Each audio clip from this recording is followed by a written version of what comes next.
Hello and a warm welcome to the CNBC Africa special, brought to you in partnership with the Department of Science and Technology of the Republic of South Africa. My name is Gugule Tucele, and today we come to you from a very unique background, one which is situated in the northwestern parts of the Gauteng province, here at the Hartebeesthoek Radio Astronomy Observatory. Now, this is a very poignant arena and facility which is celebrating 30 years of its participation in the global geodesy landscape.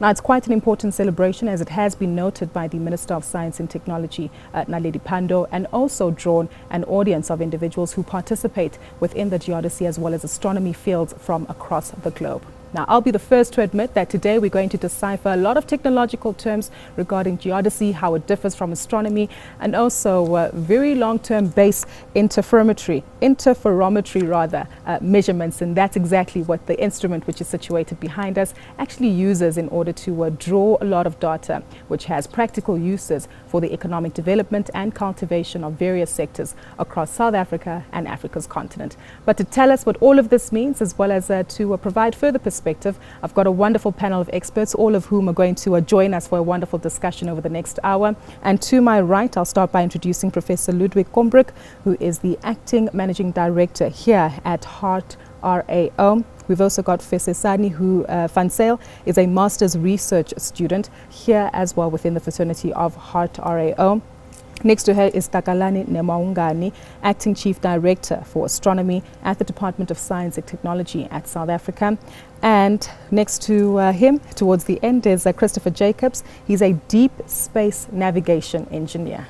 Yes, an individual who you need to give a call when you try to organize your trip to Mars, I understand. Maybe because I'm a woman, I might choose to go to Venus, but that will come up in the debate a little bit later. But thank you so much to each of you for joining us today and for allowing us to participate in this very poignant conversation, which celebrates a lot of history and knowledge when it comes to this particular fraternity that we're at. But Prof, I'd like to begin with you. If we do take a look behind us, some of my colleagues have actually been referring to this as a satellite dish, and I think many consumers across the country would actually refer to it as such, but that's actually incorrect frame. Tell us a little bit more about this radio antenna that's behind us and how this ties in with the objectives of HartRAO. Yeah, so this is actually a radio telescope. It's similar to an optical telescope, but of course it just operates in a different spectrum of the, basically the waves that are emitted that you can see. For instance, light is part of the electromagnetic spectrum, radio is part of the electromagnetic spectrum, and this telescope basically serves as a big bucket. It receives these electromagnetic waves, and then we convert it into some useful form that we can actually do research on it.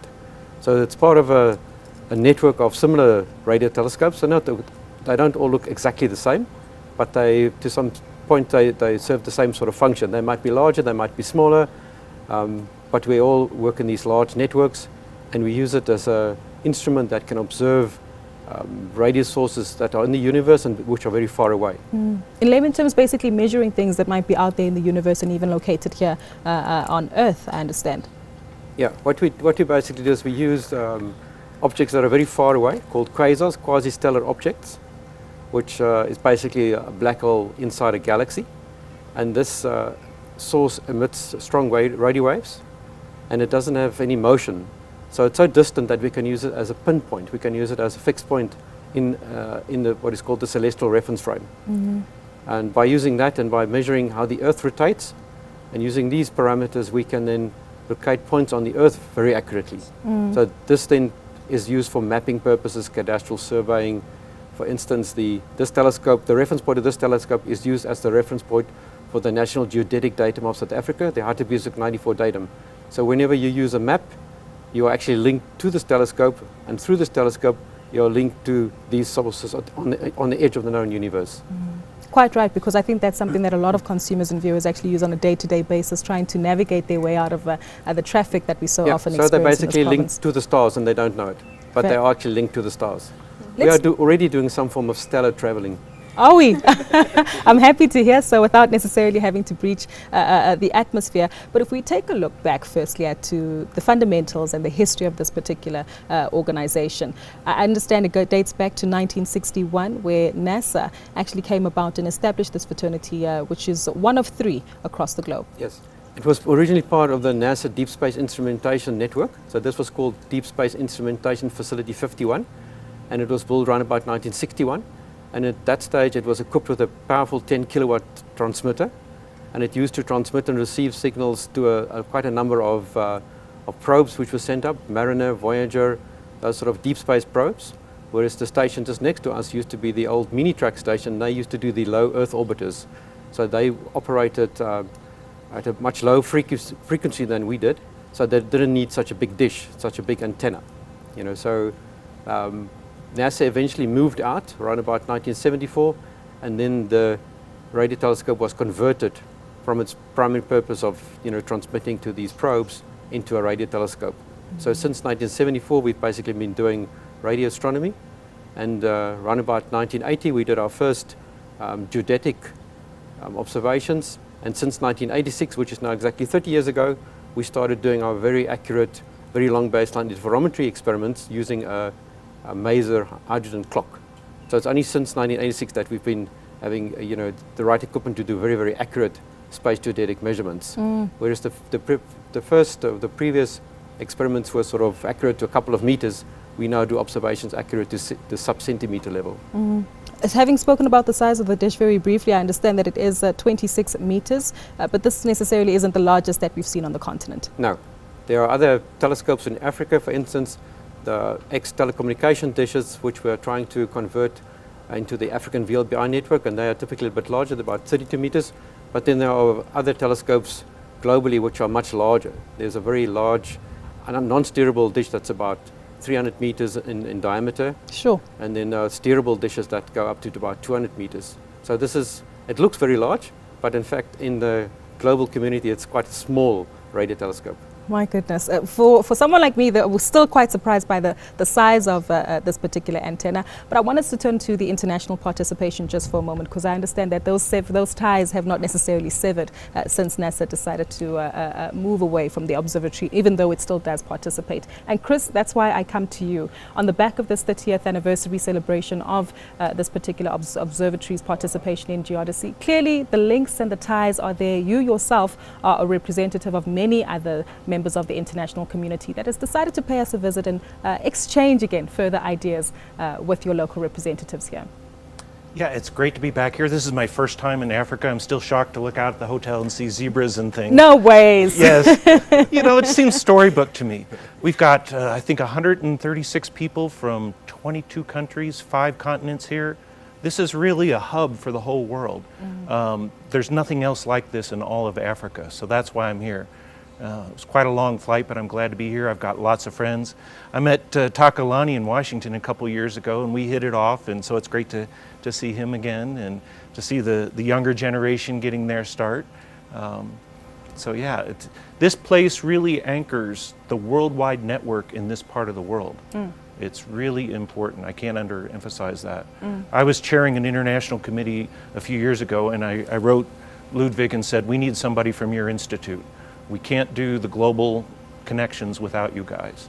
And so he sent me one of his astronomers, and we've been making a lot of progress. Firstly, just before I do go to Takalani to find out a little bit more about government's progress as well as participation with regard to this, the difference between geodesy, astronomy, what are the fundamentals? Geodesy is measuring points on the Earth, whether latitude and longitude, the coordinates, and we can watch the plates, North America, Africa, all the plates moving around. That's geodesy. Astronomy is about things in the sky. But what gets a little tricky to explain to people is it's all tied together. It's like we heard earlier, if you don't connect to the quasars, you can't get these positions on the ground. The GPS satellites that we use have to calibrate themselves against the quasars. You have a whole set of GPS satellites, and they're turning around the Earth, but you can't tell if the Earth turned a little or the whole set moved a little. The only way you can sort that out is by going to the quasars. So anytime you go out hiking or something, you're flying in a plane, you need GPS, it ties back to the quasars. We have to work together. All these techniques have to work together to get the accuracy we want. We'll get to that in a moment to understand a little bit more about the technical nitty-gritties and how it all ties in together. But Takalani, I'd like to come into you for a moment, because clearly government's participation has been critical with regard to offering support to HartRAO. Yes. Perhaps if you can explain to us a little bit more with regard to the celebration, the gathering of international guests to exchange with students, as well as leaders in this particular field, like Professor Ludwig here. Why is this so critical for the Department of Science and Technology? Yeah, well, I think it's a very important area for us because, going back many years ago, we recognize that we have to take advantage of our unique natural geographic advantage, that we have in terms of being, in this unique position in the southern hemisphere, but also taking advantage also, of the clear skies and radio quiet zones like these ones that we have, and to use that, to develop our, scientific, capacities in this area to do research, providing world-class, research infrastructure for our scientists, to do their work, but also using platforms and facilities like this, as a platform for human capital development, which we need so much. But also the other important role is, as you may have seen as you're entering here, that they also have a visitor center, so, to engage the public and the young learners and exciting them about maths and science, because astronomy and space, are kind of gateway, sciences that, arouse a lot of interest, as you were yourself, indicating earlier on that, is an exciting topic that, that we're discussing here today.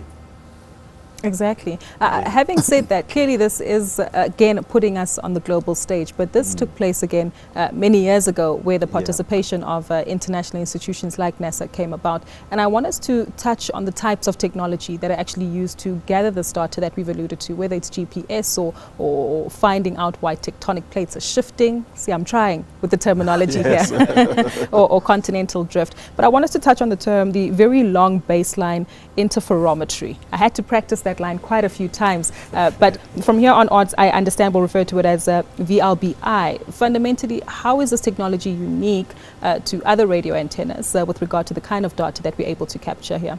Professor? Well, the principle is quite simple. Is that if you use a single telescope, it doesn't have a very high resolution. If you use two telescopes, you basically synthesize a larger telescope that is as long as the baseline in between. So typically, in the networks that we operate within, there would be more than two telescopes. There would be 6, 7, 8, 9, 10, or even more telescopes to get a good geometry across the Earth. For some of the measurements, you need a very long north-south baseline, and you also need a very long east-west baseline. So the people who set up these networks try to incorporate stations that are broadly distributed. So that's why currently there's a big gap in Africa, for instance. So we would like to establish similar type of stations in Africa to fulfill this sort of requirement for denser geometry. So the VLBI needs a very accurate clock, because the data needs to be time tagged and then sent to a central point where everything is put together. The is data this is put exactly together. where the observatory comes into play, where the data gets put together? Yeah, the data doesn't get put together here at this stage. It goes to a thing called the correlator, where the data is all assembled, but it needs to be time tagged. So we need a very highly accurate hydrogen maser clock, and all the stations require this. Okay, so then the data is time tagged, and it's then correlated, and people can do the science on it. So that's basically the one technique. The other one that we've got on site is a satellite laser ranging system, which uses an optical telescope equipped with a very powerful short pulse laser. The difference between optical as well as radio? Yeah, so here with this satellite laser ranging system, we actually range to satellites. So certain satellites are equipped with corner cube reflectors, which is a thing like a prism, which when you shoot a laser signal into it, it has the characteristic that the light will come back straight in the same distance, in the same direction that it was emitted from. So even if you hit it from an angle, it will go straight back like that. So you have a network of these satellite laser ranging systems, some of which are co-located with radio telescopes like this. There are about 30 of these stations globally, 2 in Africa, 1 here in Hartebeesthoek, and then 1 in Helwan in Egypt. But of course, there's now a big gap in the rest of Africa. So we would also like to, get more stations into Africa with the satellite laser ranging network. So the satellite laser ranging network, it's a little bit more cheaper technology than such a big piece of equipment like this. So it's a bit more easy to come by, but it fulfills a totally different type of requirement within these networks. So we would typically link the SLR to the VLBI antenna by doing a local site tie. And then we would also link it to the global navigation satellite systems receivers that we've got, like GPS, Galileo, GLONASS, all these different networks now. Similar to, everybody talks about GPS, but the Russians, of course, they've also got a system called GLONASS.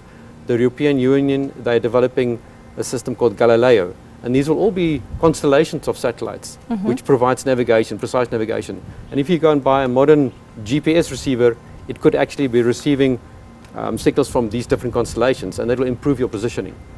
Sure. Okay, so we would, with the satellite laser ranging, track to these satellites as well, because they're navigational satellites and need very accurate orbits. And if you don't maintain the orbit somehow, there's sort of radiation pressure from the sun that disturbs the orbit. There's a bit of atmospheric drag. There's all sorts of other things that happens to satellites which perturb the orbits. So it needs to be monitored in some way and calibrated, so that you know where the satellite is, so that you can actually determine your position very accurately.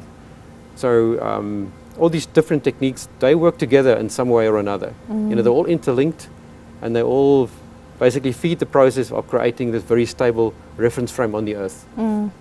Prof, I'd like to come to Fesesani just for a moment. I understand a student that you've aided with regard to her development, and nice to see passing on the baton with regard to the institution of knowledge that's held not only within this organization, but yourself as well, given the years of experience that you have in the industry. Fesesani, I'd like to come to you, and in a moment we'll delve into the continental reach and again global partnerships, as we understand that everything is interlinked. But fundamentally, you are young, you are excited by this technology.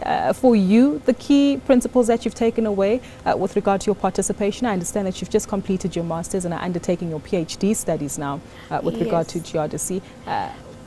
What actually drew you to this particular field of study? What actually do I do? What drew you to it? Oh, what drew me to it? Well, hi. One of the main reasons I came into astronomy is I've always had an interest in maths and science. Because even when I did my undergrad, I did an undergrad in physics, and then I went on to do my honors in astronomy. It's a very interesting topic, especially for women. You don't, every time you hear about famous scientists, it's always this guy here, that guy there. It's never this lady here, So that's one of the things that actually pulled me to it.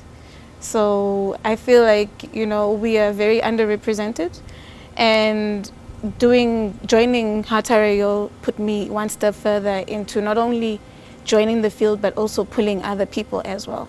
Like recently we just had an AVN school, an African VLBI network school, where we also had other females from around Africa who were also interested in astronomy.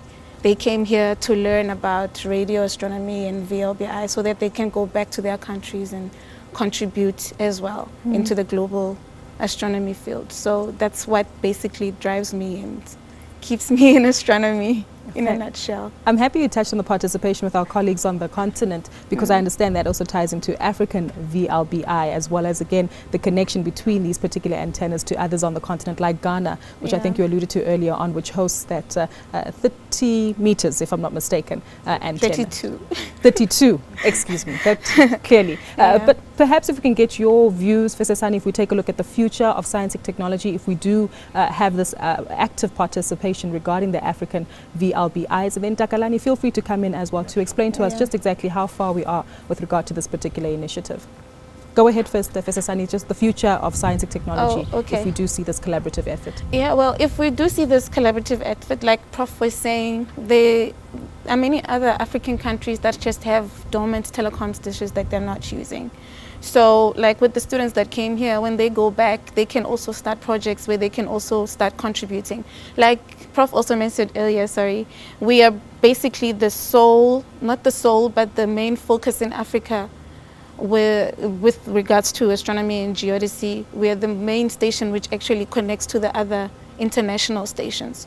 So there are gaps in between. So if we get people in Kenya, people in Ghana also contributing, then we can get more accurate positioning, like Prof was explaining earlier, and get more accurate results and get more accurate data, because now with VLBI, it's the size of your antenna that matters, the size of the baseline. So it does count. That matters. So it does really count. So if we get this thing going, it's really going to improve and impact on a lot of places. Yeah, well, I think just to add to what he's saying, and maybe just to also start by acknowledging HartRAO as a radio astronomy and geodesy facility that has also played an important role in incubating what we call the meerkat, which is a precursor to the SKA.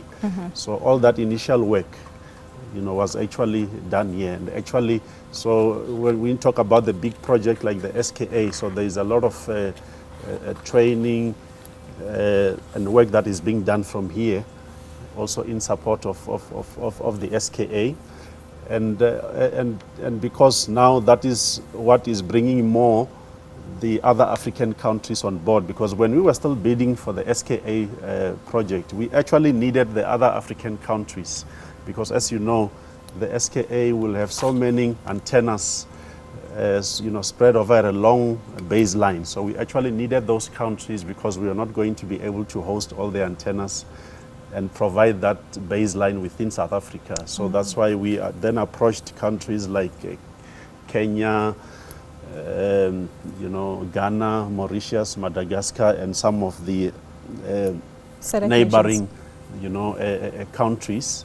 And therefore they agreed, and we agreed that I think we need to work together to position Africa as an emerging hub, for astronomy and geodesy and so on, as a and establish world-class facilities here, so that we can attract foreign direct investments in our region, and thereby also building engineering and technical expertise, because then also you start to bring in industry, as well. If I may come in there, just exactly how difficult has that been? And feel free to jump in, anyone else on the panel.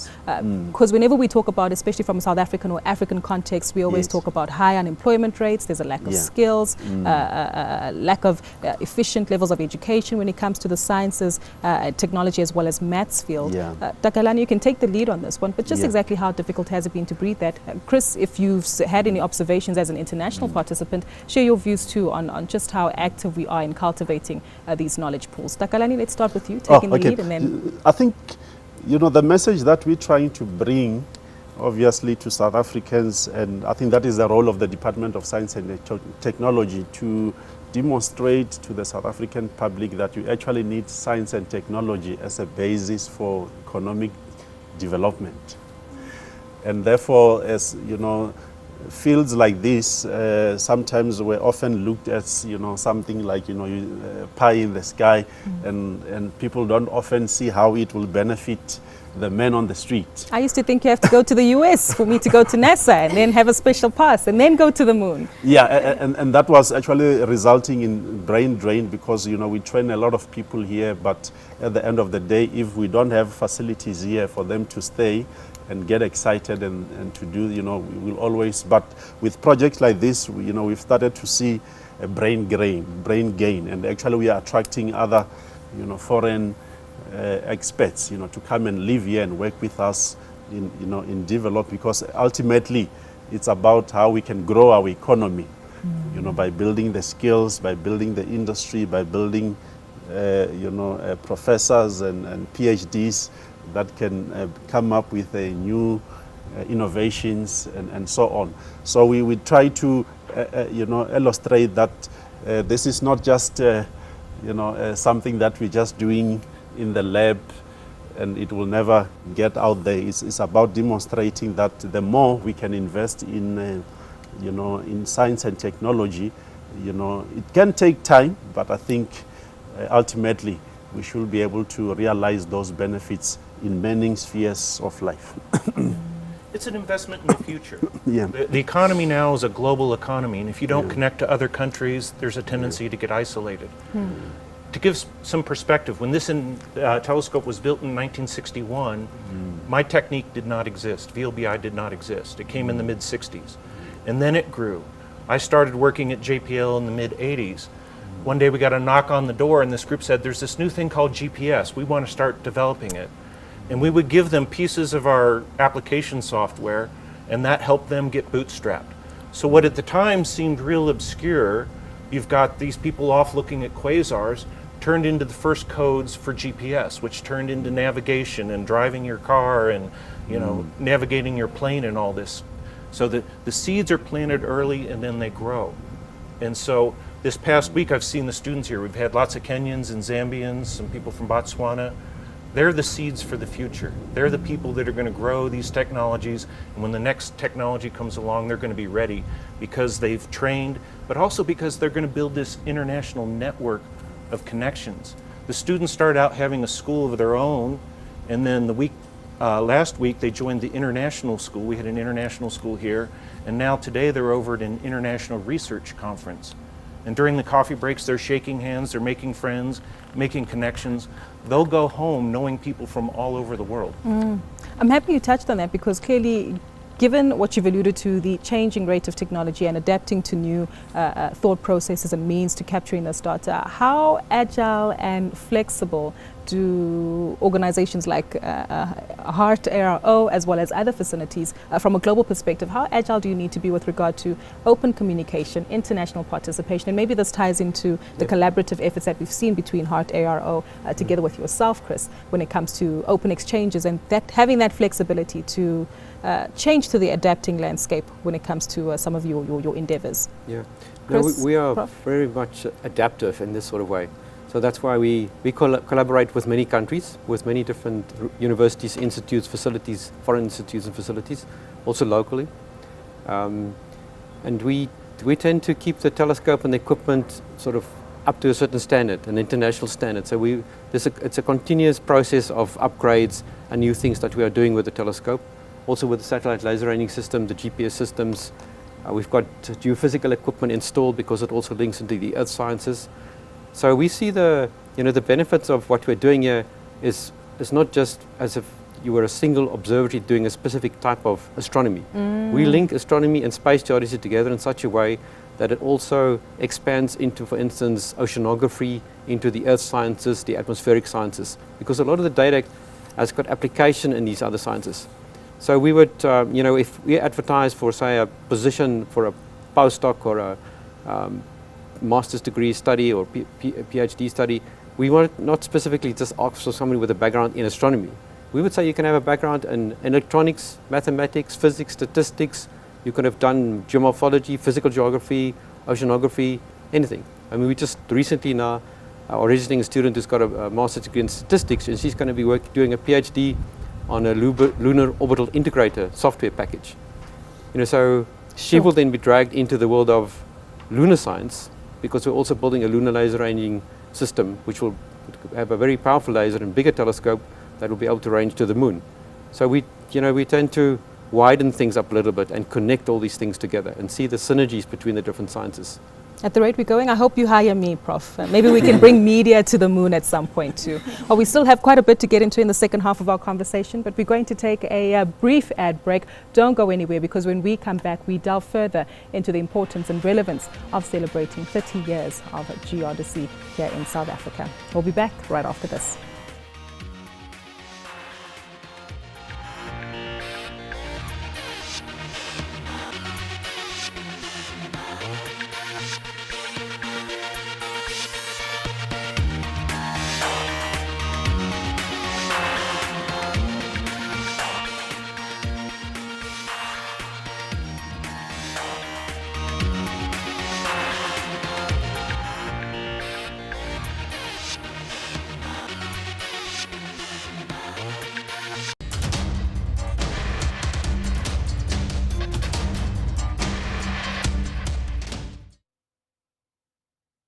Hello and a warm welcome back to this special CNBC Africa broadcast brought to you in partnership with the Department of Science and Technology. We're still coming to you live from the Hartebeesthoek Radio Astronomy Observatory, where we are talking about the backdrop regarding the celebration of 30 years of this facility's involvement in geodesy studies. But just before the ad break, we touched on the importance and relevance of the particular data that is captured at observatories such as this one across the globe, and fundamentally how it has ripple effects onto other industries and fraternities. Professor, you alluded to a word that slips my mind. Unfortunately, the science and technology terminology is not kicking in too well with me at the moment, but you spoke off air as well about an example with regard to continental drifts, as well as the change in the ocean tide. And fundamentally, these are things that we read about as consumers of information on an everyday basis, but we actually don't understand where the information is gathered. And that's exactly what fraternities like yourselves actually help to establish. And I understand that has ripple effects, again, Christopher, going on to the changing dynamics of the technology we use, as well as industries that rely on this data in order to cultivate some kind of wealth and economic participation for themselves. Yeah. So the sort of data that we collect can be used for many different applications. A typical application, for instance, for satellite laser ranging data is in order to calibrate satellite orbits. People would maybe not think it's very important to have a very accurate orbit. But for instance, if there is a low pressure zone in the Pacific moving onto the coast of another country, that would typically drag a huge wall of water towards the coast. Especially would that if result in something like a tsunami, which we've seen? Well, that wouldn't be a tsunami, but this is what happens is that when there's a low pressure zone, it sort of lifts up the ocean a little bit. So you have these huge hurricanes. Now there are satellites. For instance, currently they just launched Jason 3, which replaced Jason 2, and it is a satellite equipped with a very accurate radar altimeter, and its orbit needs to be calibrated, because as the satellite moves in the gravity field of the Earth, it changes the orbit a little bit due to the mass motions on the Earth itself, which modulates the gravity field. So the satellite laser ranging systems calibrate this orbit, and then people can see exactly what has changed, the orbit of the satellite or the ocean level. So there's a very direct connection to economic activity on the coast, for instance, safety of people and so on.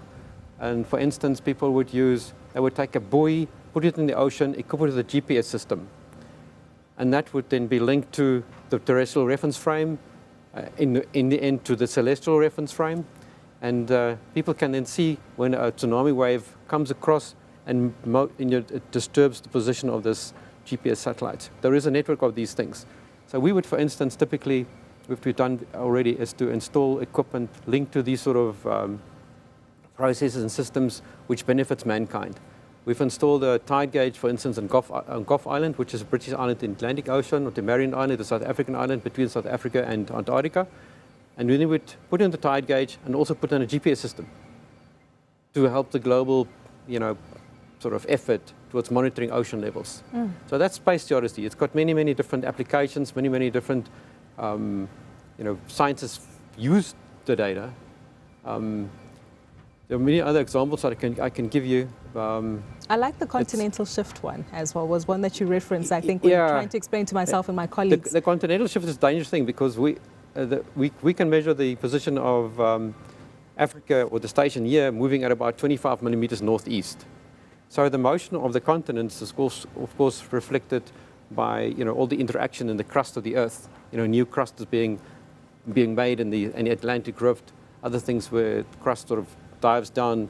The other parts, we have a sort of a subduction zone. These sort of things. So the Earth is a live thing, and you have all these plates are moving very slowly. We move about the same speed as your fingernails would grow. Really? But of course, all this interaction causes. If we move here, we are causing earthquakes towards the northeast of us, Italy, Greece, and so on. Africa is pushing into that sort of, into those parts of the globe.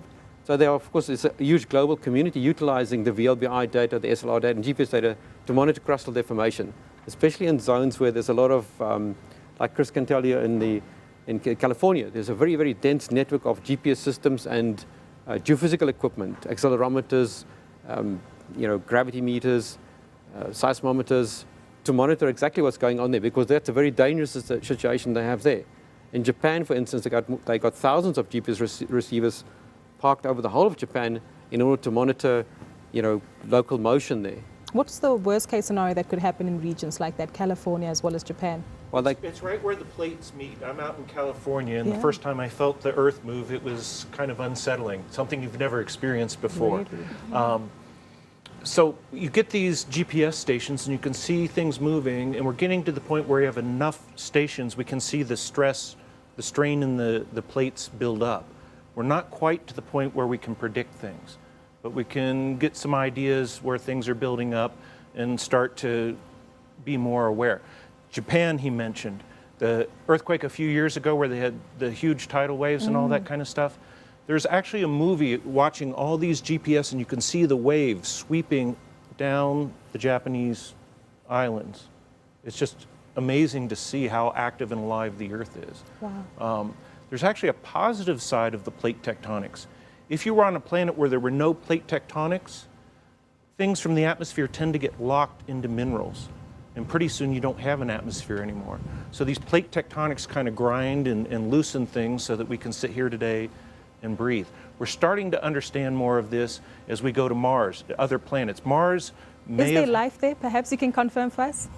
Are men really from Everybody Mars? asks me that. We haven't seen the little green men come up. Marvin the Martian, you remember that from the cartoons? He hasn't come up and said hello. So we have to go and try some other things.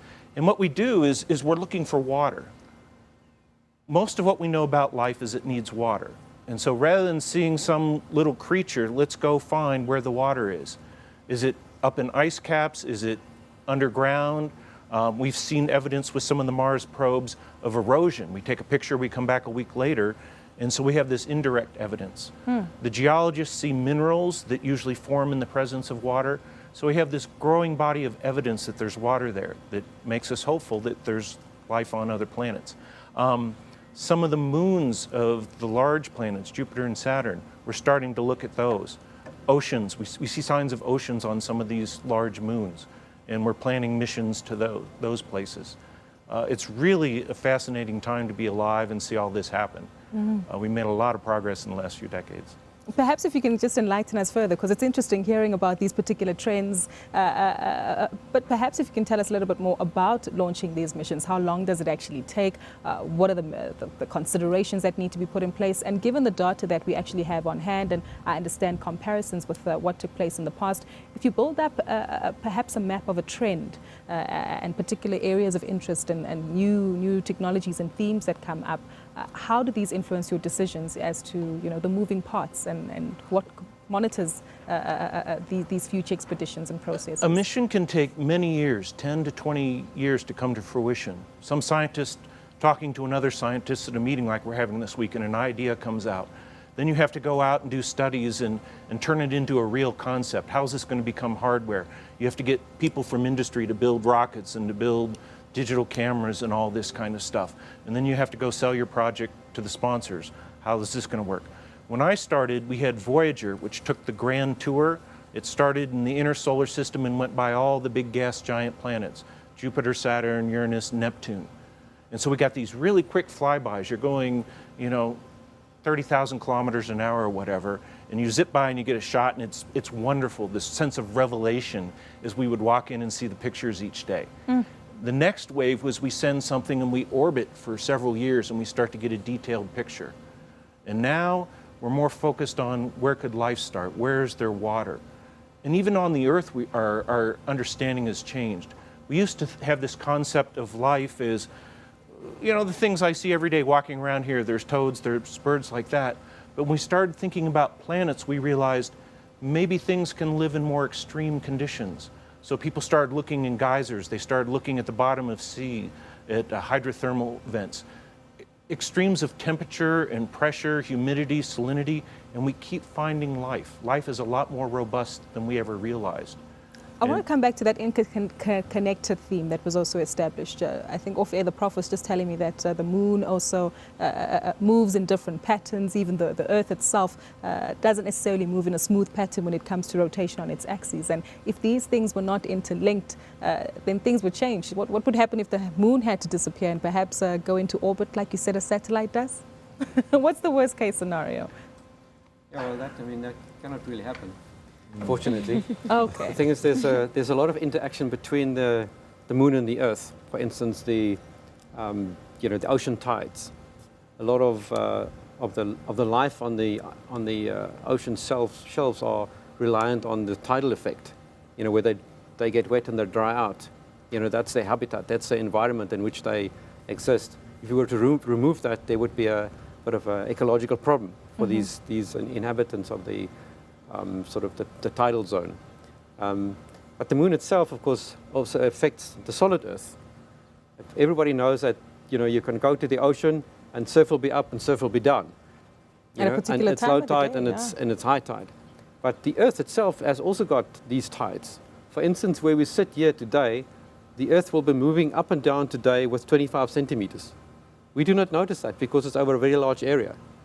So for instance, when we measure the position with the VLBI telescope or the GPS or the SLR, we have to model out this motion as the Earth is slowly changing its shape. We have to model it out because obviously that changes the range to the satellite that we are ranging to.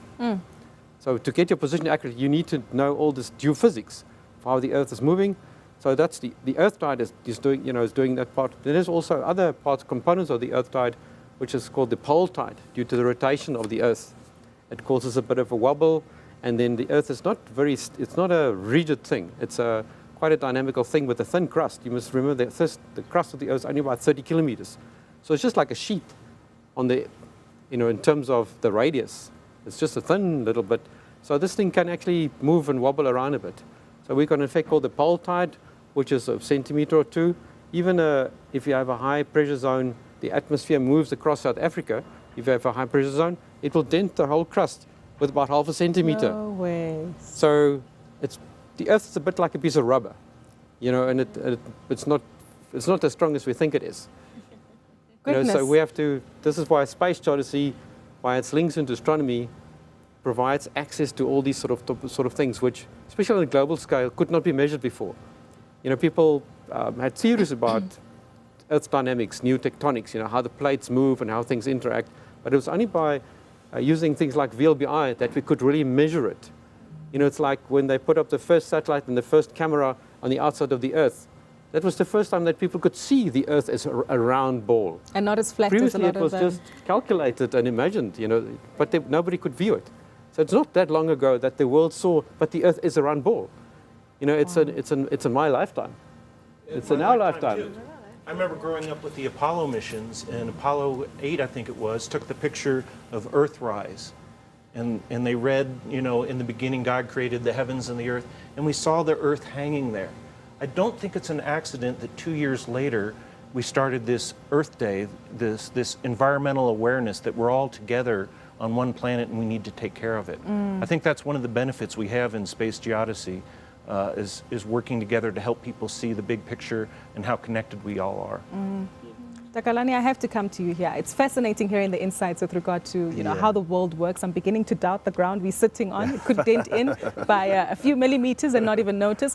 But having said this, fundamentally we need to find a business case. And I know government has done a lot when it comes to the financial support for the research as well as the studying and the skills that need to be invested into this particular space.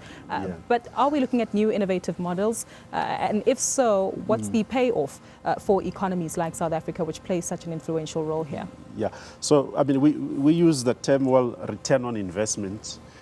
For every funding, of course, that we allocate. We look for, what will be the return on the investment, and that return on investment obviously can be measured in different ways. From looking at the socio-economic opportunities that funding will create. So you look at it from an industry perspective. You look at it from a human capital development, community development, and other societal benefits. Some of which So we look at a holistic model. Because obviously, like he also said, some of this will be very much long-term. Investments, but at the end of the day, obviously, we want to ensure that they can be new innovations, that we are developing, But even before you get that, you need to also start by making sure that you improve the quality of your research and the research outputs, that come from there, because that will also ultimately can also lead you to groundbreaking, knowledge and innovation, and it's kind of a value chain, that you. You have to, so that's, I think... Does this call for then more private sector participation, more liaison then with donor funds, especially from the government's point of view, to ensure that everybody is working towards the same objective here? Yes. Yeah. And how are we getting it right from a South African point of view? Sorry, I missed your last... How are we getting it right from a South African point of view? Well, I think we still, have a long way to go. As you're probably aware that I think the biggest... investment into R&D in South Africa is still coming mostly from the public sector. Well, the private sector is investing, but not well enough. And therefore, I think the aim is to try and make sure that we get the private sector on board by either co-investing in certain initiatives, but also working together in terms of skills development, and so there are many things that we're exploring together with the private sector to make sure that we can walk the road together, and so that we can create this national system of innovation, that is able to deliver good results, in terms of the economy and so on. Yeah. So, so I think it's something that I think our minister, about a year ago, started convening private sector, forums, and where we engage with the private sector, in a number of projects that we are, involved in. So progress is taking place fundamentally, and there will be business opportunities that we can look to leverage on going forward. That's right. Exactly. Yeah. We've got about 5 minutes left, and there is a siren going off. I don't know if that's a safety alert. Prof, are we fine? Or is that... That means the telescope is going to move. Hopefully we can get a shot of that, and I'm sure it will come up. But as we do take a look at the telescope moving, phenomenal piece of equipment actually changing directions. I'd like to get closing comments from our panel. You can tell I'm incredibly excited given the level of understanding that we have with regard to how the Earth moves, that is information and data that South Africa plays a critical role, and in particular this observatory plays a critical role in applying that data and getting reach to it. But to get closing comments, and I'd like to start off with you, Chris, as we make our way down the panel. What does the future look like when it comes to future prospects for geodesy? It's a critical importance in assisting the world to move forward with regard to sourcing global solutions to global challenges. And maybe you can also tell us when you're going to take us to the moon. There's global challenges today. We're worried about sea level rise. Will that affect populations along the coast? And before we go spend hundreds of millions of rands, we need to understand where to put our resources. And so geodesy has a critical role to play there. Geodesy also has this, because of its nature, connects people together. And what I've seen this last few weeks is people from all over the world connecting, and especially here in Africa. There's been lots of seeds planted. I think we're at the birth of a new generation of African scientists. I've seen people from Kenya, Zambia, Botswana, here in South Africa, all meeting each other, learning to work together, doing exercises side by side. And so I think the future is very bright for Africa if they follow through. Government needs to support to kind of get the show on the road. And once it's there, I think these people, these young people will take off and run with it and show us new things we didn't expect. Exactly. We've got about 3 minutes, so a minute for you each. Takalani, you're next. The future prospects with regard to government's ongoing support for institutions like this. Professor Kombrick will tell you that we also funding the new antenna that they will be constructing and putting. Are these the vehicle antennas, if I'm not mistaken? Vigos. Yeah. There we go. Which will be kind of a new next generation VLBI antenna, to ensure that this place will continue to be, a world-class, research facility. But also we're trying to also consolidate, our various radio astronomy programs so that they can all work together towards achieving common scientific goals. Yeah, so we are really looking at how we can support HartRAO going further, and to further entrench our position as one of the leading and global players in this field. Professor Sani, you're the young student who hopefully will have a different story to tell in decades to come, but the future prospects and what you hope to add as well as an up-and-coming scientist. Okay. I hope to add my footprint to what all the other giants have already done. One example I can put in with that is for my PhD, I'm going to America to the Fermi International Summer School. Basically, I'm going to meet other researchers there who are also going to train me in a different spectrum in a different spectrum with which I can observe the sources I observe.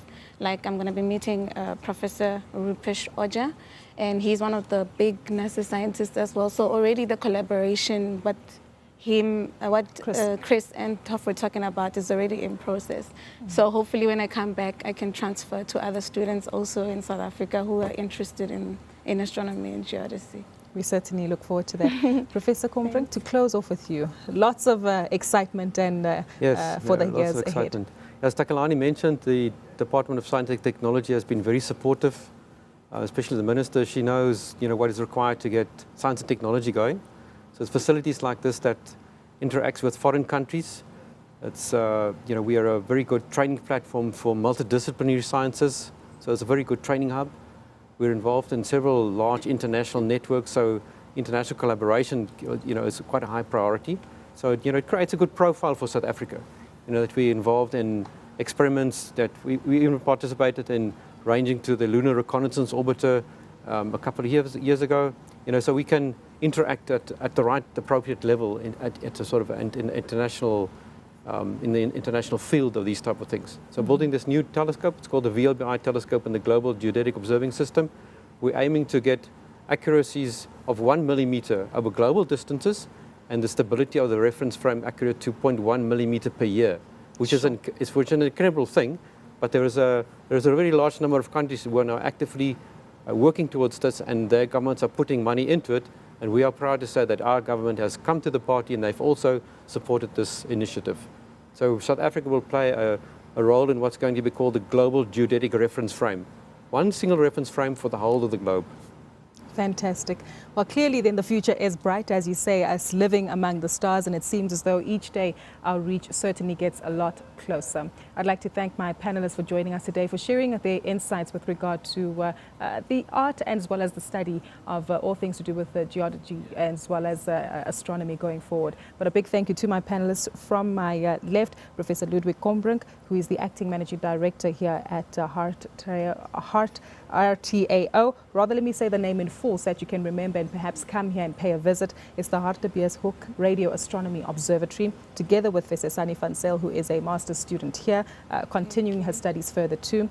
Takalani Nemaungani, who's the Acting Chief Director for Astronomy at the Department of Science and Technology in South Africa, as well as Christopher Jacobs, Deep Space Navigation Engineer. Well, that's where we leave it today, coming to you live from the Hartebeesthoek Radio Astronomy Observatory. For further insights, you can get a repeat of this particular debate on CNBC Africa, as well as online on cnbcafrica.com. From myself and the team, it's goodbye for now.